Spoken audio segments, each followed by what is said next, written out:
Chapter 1. The Wrong Door. This is a story about a lovely lady. What? Oh, wrong intro. This is a story about something that happened a long ago when your grandfather was a child. It was a very important story because it shows how all the comings and goings between our world and the land of Narnia first began.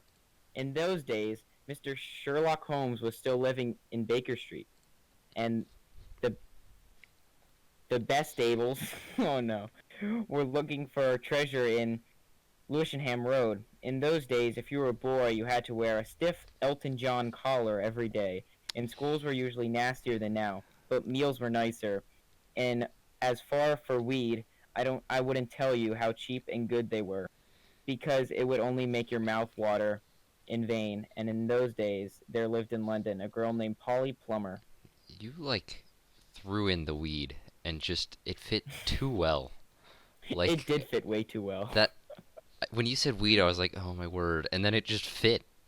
Anyway, It did. she That's lived. actually what I thought first when was gonna come out. I thought it actually said weed, Oh. but because I just saw the W-E and the D at the end. Oh, okay.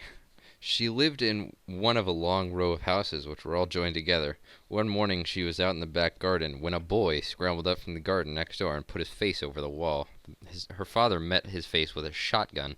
Polly was very surprised because up till now there had never been any children in that house, but only Mr. Ketterly and Miss Ketterly, a brother and sister, old bachelor and old maid, living together. So she looked up, full of curiosity. The face of the strange boy was very grubby.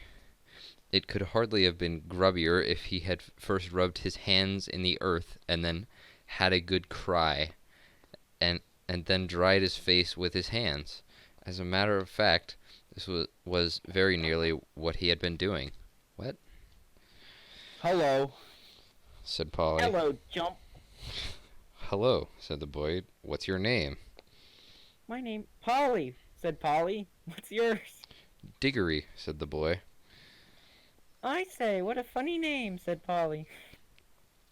It isn't half as funny as Polly, said Diggory. Yes, it is, said Polly. No, it isn't, said Diggory. Yes, Yes, it is, said Polly. No, it isn't, said Diggory. Yes, it is, said Polly. No, it isn't, said Diggory.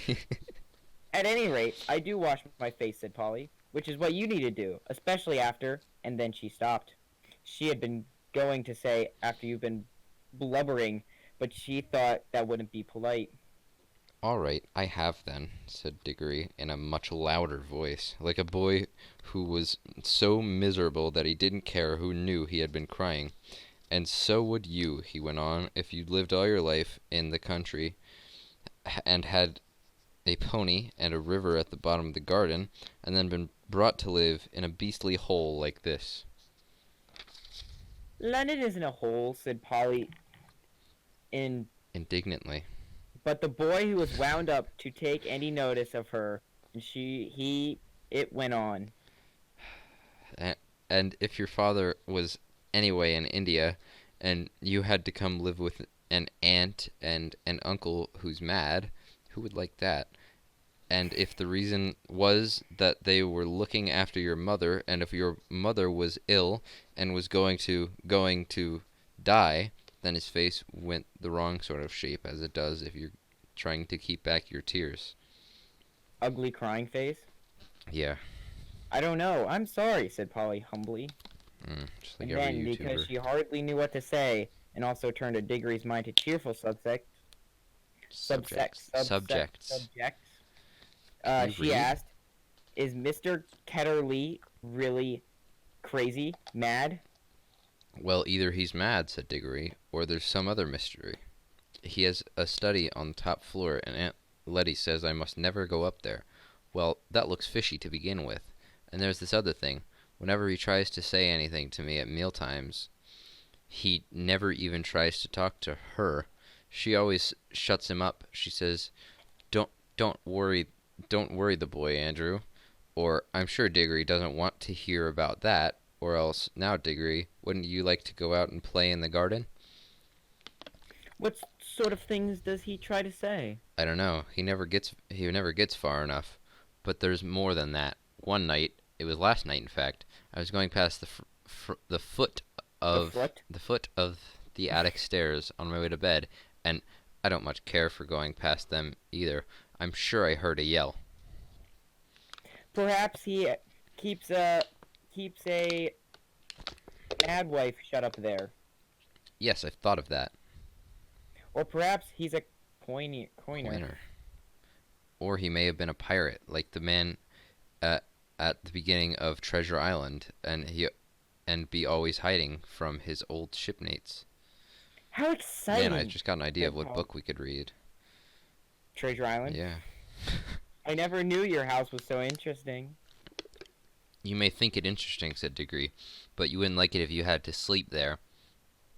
How would you like to lie awake listening for Uncle Andrew's step to come creeping along the passage to your room? And he has such awful eyes. Let's just toss that That was in how there. Polly and Diggory got to know one another. And as if just the beginning of the summer holidays, neither of them was going away to sea that year, and met nearly every day. You have a nice long paragraph. Yeah. Their adventures began chiefly because it was one of the wettest and coldest summers there had been for years. That drove them to do indoor things, you might say indoor exploration. It is wonderful how much exploring you can do with a stump of candle in a big house, or long ago that if you opened a certain little door in the box room attic of her house, you would find a cistern with a dark place behind it, which you could get into by a little careful climbing. The dark place was like a long tunnel with brick wall on one side and sloping roof on the other. In the roof there were little chunks of light between the slates. There was no floor in this tunnel. You had to step from rafter to rafter, and between them there was only plaster. If you stepped on this, you would find yourself falling through the ceiling to the room below. That would hurt. Polly had used the bit of tunnel just beside the cistern as a smuggler's cave. She had brought up bits of old packing cases and the seats of broken kitchen chairs and things of that sort, and spread them across from rafter to rafter as to make a bit of a floor.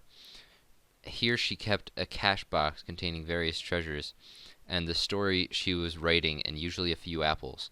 She had often drunk a quiet bottle of ginger beer in there. The old bottles made it look like a smuggler's cave.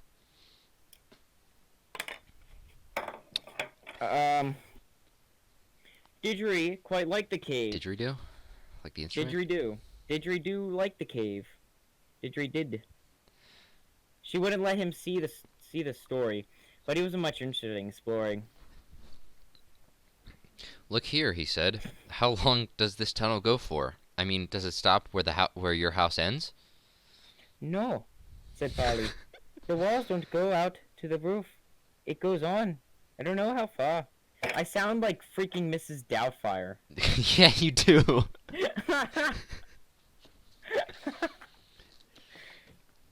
I don't think I could ever do that again. No, probably not.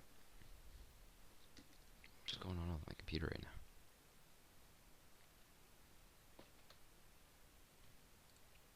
Oh, wait. Cut out that silence. No, I won't. I'm gonna leave it. Then we could get the length of the whole row of houses.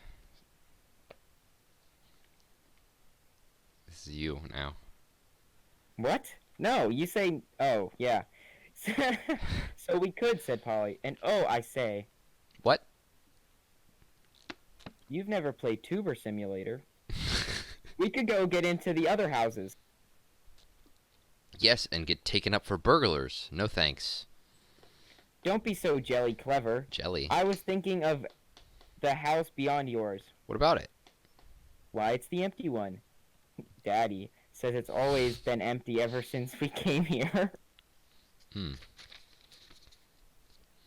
I suppose we ought to have a look at it. Then. I, skipped a line. I was like, look at it cited? What? Look at it then, said Diggory.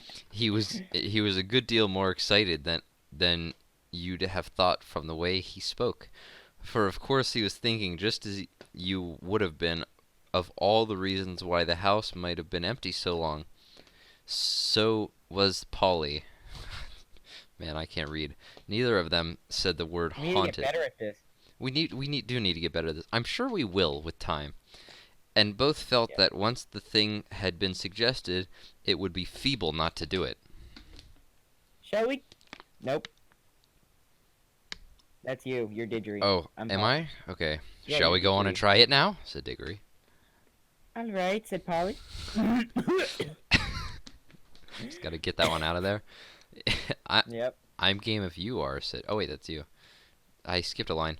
Don't if you'd rather not, said Diggory. I'm gay if you are. What?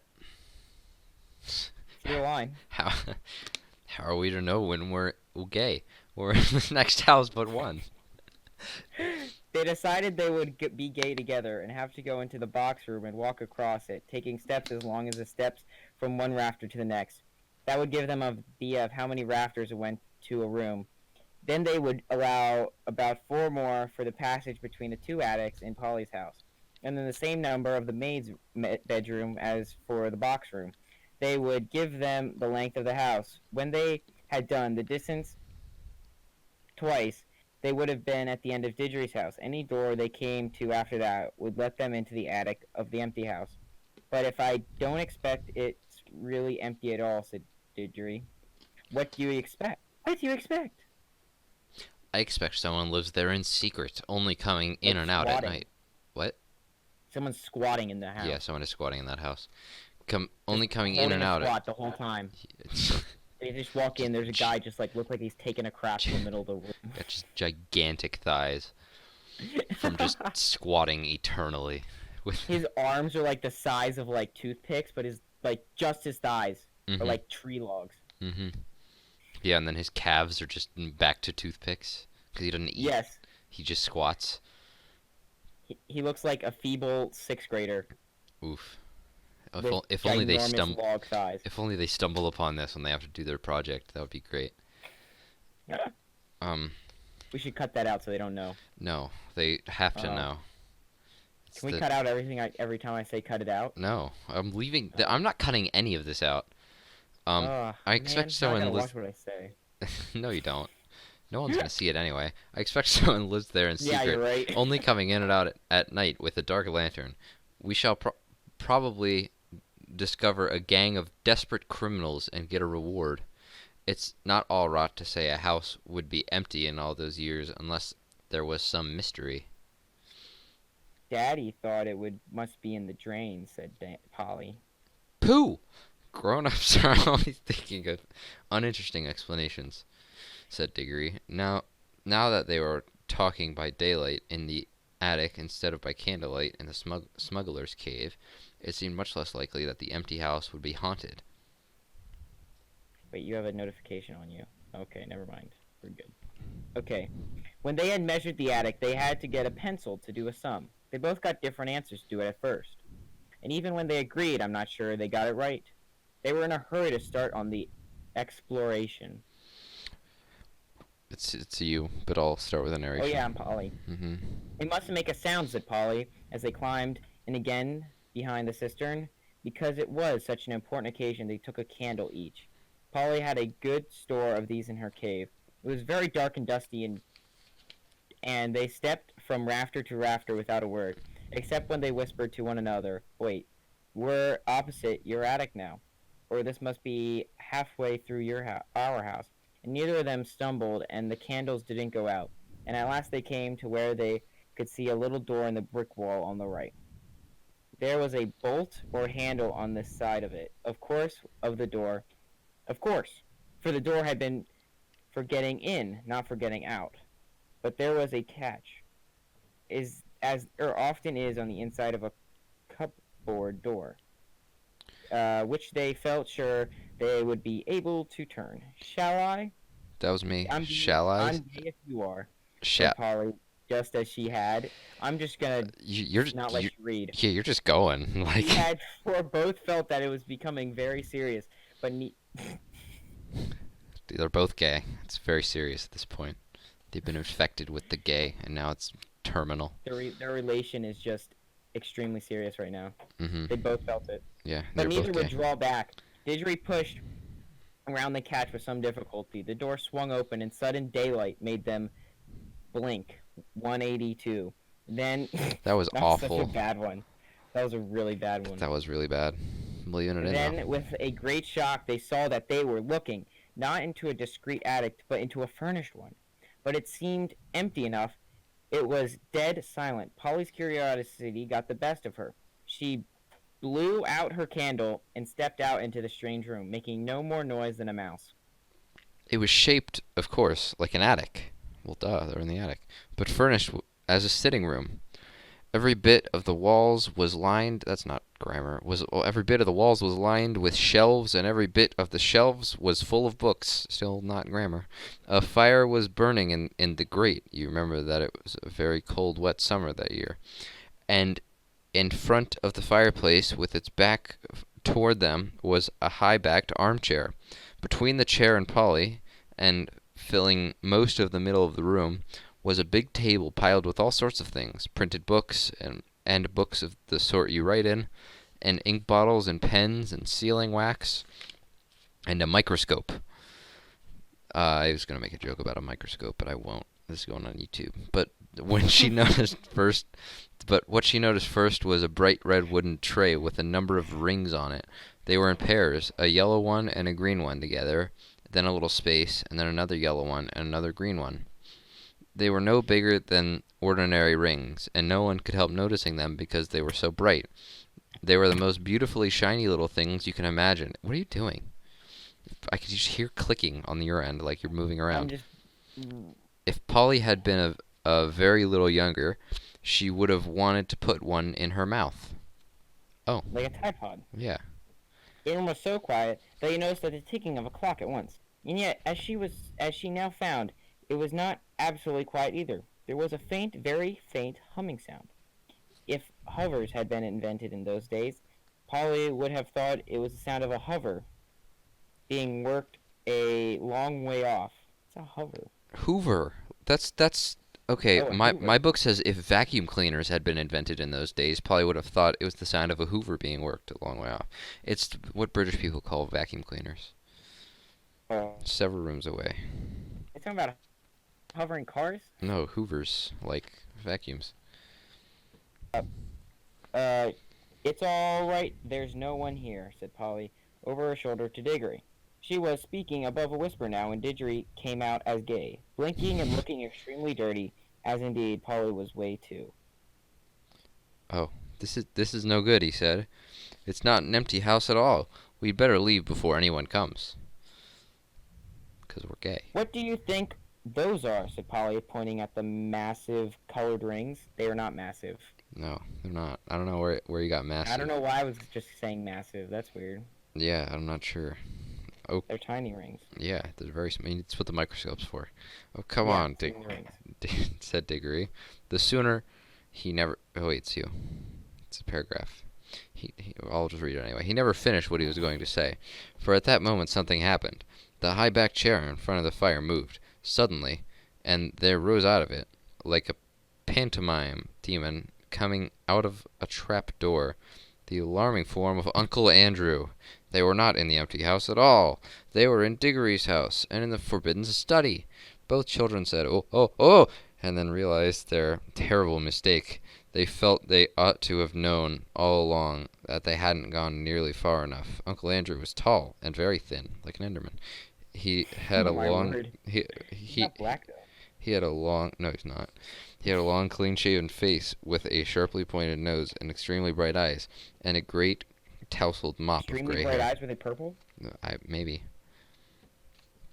We should do that. We should do Minecraft, just like different servers and things. Two stupid guys play Minecraft. We're gonna cut that out for sure. Uh-huh. Or we could leave We're it. not gonna talk about Minecraft. Why not? And by actually we're not gonna talk about playing Minecraft. We're gonna talk about it, like the Enderman joke, which I Got thought it. was pretty good. Where are we? Diggory was quite speechless. Giggery was quite speechless, for Uncle Andrew looked 1,000 times more alarming than he had ever looked before. Polly was not so frightened yet, but she soon was. For the very first thing Uncle Andrew did was walk across to the door of the room, shut it, and turn the key to lock. Then he turned around, fixed the children with his bright eyes, and smiled, showing his teeth. There, he said. Now my fool of a sister can't get at you. It was dreadfully unlike anything a grown-up would be expected to do in real life and not in the movies. Or Polly's London. heart came into her mouth, and she and Diggory started backing towards the little door that they come in by. Uncle Andrew was too quick for them. He got behind them and quickly shut the door too, and stood in front of it. And then he rubbed his hands because they were cold, and made his knuckles crack because he has a crippling knuckling crackling addiction, Addition? and addition because Man. he's a mathematic crackhead. And then had very long beautiful he had very long beautifully white fingers. Not an Enderman. I'm delighted to see you, he said. 2 children are just what I wanted. Please, Mr. Kelly. I don't remember this guy being Ketterly, this creepy. Polly, I gotta go home. Will you just let us out, please? Yeah. Not just yet, said Uncle Andrew. Yeah. This is. What if he's just like, yeah, and then it's just the end of the book. Will you let us out, please? Sure. And the book ends. Not just yet, said Uncle Andrew. This is too good an opportunity to miss.